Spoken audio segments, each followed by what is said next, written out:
Bonjour, je suis Clémentine Portier-Kaltenbach. Soyez les bienvenus au cœur de l'histoire.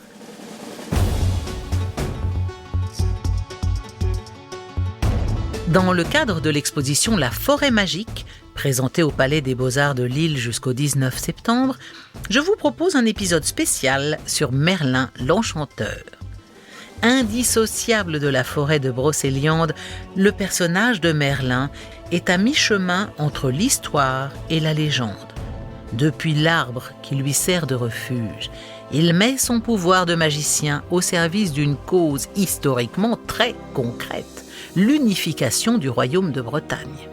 C'est bien sûr Walt Disney qui, au XXe siècle, a popularisé le personnage de Merlin en faisant de lui, dans un dessin animé portant son nom, le sorcier bienveillant qui veille sur le jeune Arthur, futur roi d'Angleterre et seigneur des chevaliers de la Table ronde. Mais l'histoire de Merlin remonte bien plus loin que le Moyen-Âge. Bien des pays et des époques l'ont revisité. Cependant, toutes les versions de cette histoire ont un point commun: la forêt. Merlin est le mage de la forêt qui est à la fois sa prison et son domaine. Suivez-moi en Bretagne, dans la forêt de Brocéliande, entre chênes séculaires et pommiers magiques.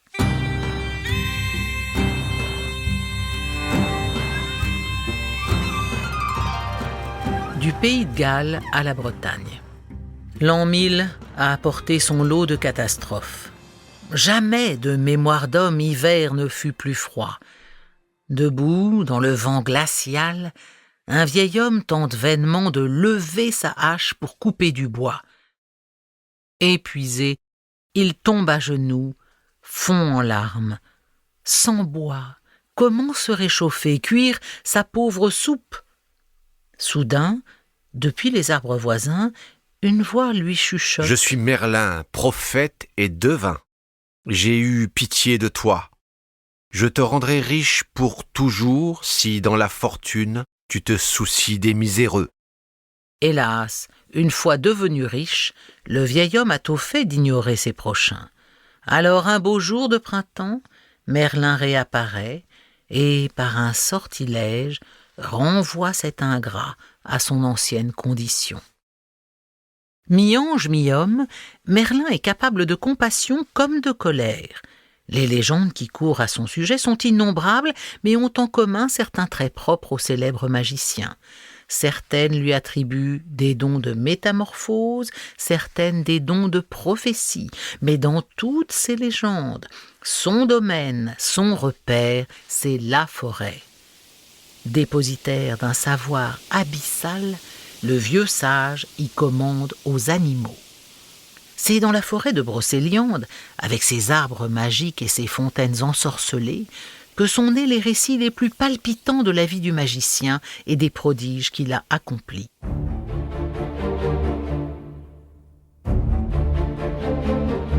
Dans la tradition orale galloise, Merlin est né de la fusion entre un personnage légendaire et un personnage historique, un certain chef de clan nommé Myrdin, qui, devenu fou après une grande bataille, va vivre en ermite dans les forêts calédoniennes.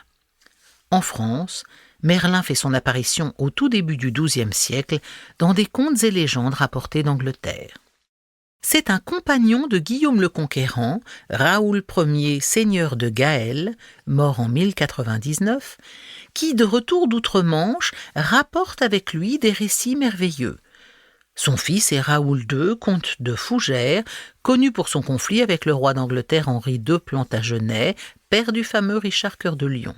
Son lien avec Merlin est indirect, mais déterminant, puisque c'est lui qui transpose l'histoire de l'enchanteur d'Angleterre en Bretagne, et plus précisément dans la forêt de Paimpont, qui ne prendra qu'au XIXe siècle le nom de forêt de Brocéliande. Merlin devient un personnage essentiel de la littérature et de l'imaginaire médiéval. Et dès la fin du XIe siècle, la noblesse française se presse pour visiter les terres du seigneur de Gaël, dans l'espoir secret de croiser, au détour d'un chêne, l'ombre de Merlin.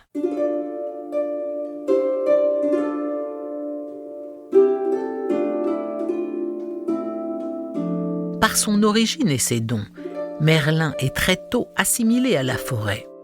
Pourquoi ? Eh bien d'abord parce que dans son apparence même, la France médiévale n'est alors qu'une longue suite d'immenses et épaisses forêts impénétrables que l'imaginaire chrétien associe au mystère, qu'il soit bienfaisant ou néfaste. Dans les premiers récits sur Merlin, la forêt apparaît de manière assez imprécise, puis avec le temps, au fil des récits, elle se révèle comme la représentation d'un autre monde.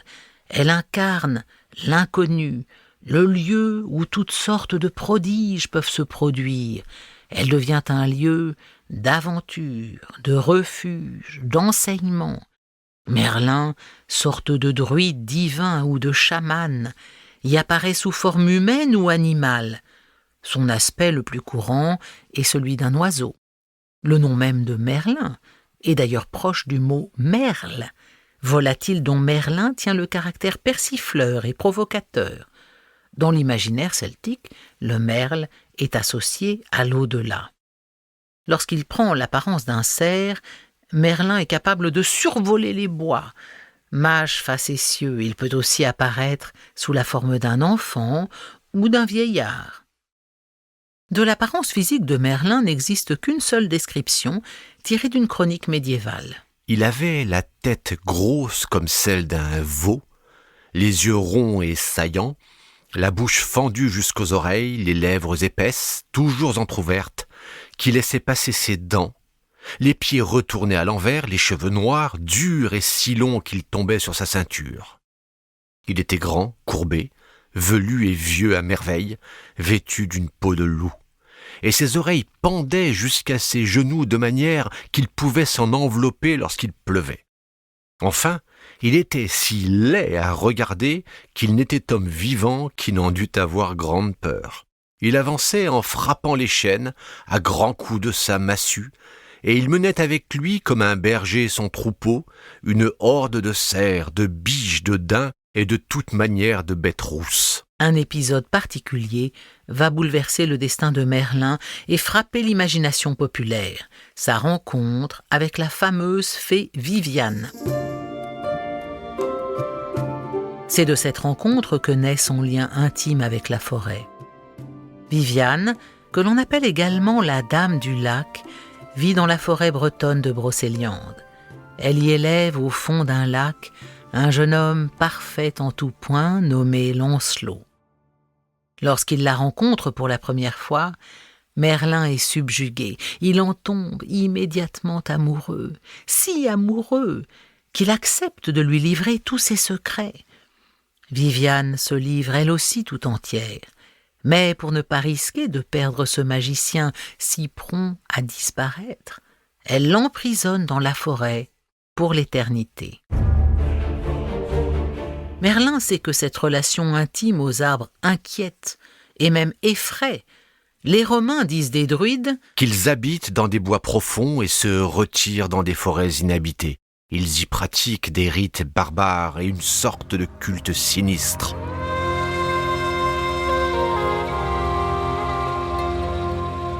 Comme ses ancêtres des premiers temps de la Gaule romaine, Merlin ne construit pas de temple. La forêt est son sanctuaire.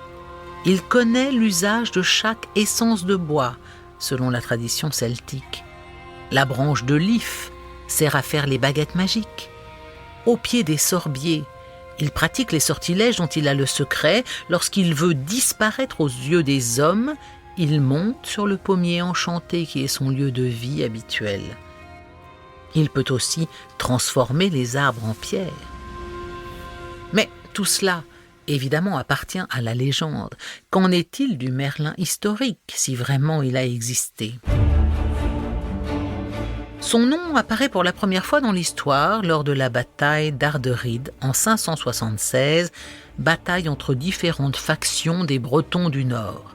C'est à l'occasion de cette bataille que Merlin devient fou. Il voit le ciel s'entr'ouvrir et des fantômes se précipiter sur lui. Il court alors se réfugier dans la forêt de Kélidon. Après quoi, Il réapparaît d'un récit à l'autre, parfois sous d'autres noms, Lailoken, Lailogan, Myrdine ou encore Ambroise. Un moine nommé Josselin le décrit dans un texte comme un personnage énigmatique vivant dans la forêt et passant son temps à prophétiser. Étonnante figure donc que ce Merlin, en qui le mythe et la réalité sont inextricablement liés. Dans la forêt de Brocéliande, l'artiste François Davin a créé un arbre d'or en 1991. Cet arbre, par sa forme, évoque des bois de serre et rappelle aux souvenirs de Merlin. Mais il est aussi situé au cœur du Val sans retour, partie de la forêt où, comme par enchantement, les boussoles sont incapables d'indiquer le nord. Phénomène dû aux caractéristiques géographiques du lieu ou à la magie de Merlin. Les deux explications ont leur champion.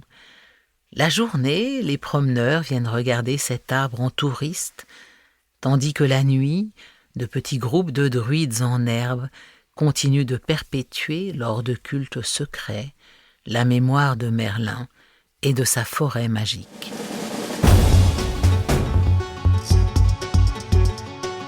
Ainsi s'achèvent, comme par magie, nos deux histoires consacrées à la forêt, dans le cadre de l'exposition La forêt magique, présentée au Palais des Beaux-Arts de Lille jusqu'au 19 septembre prochain.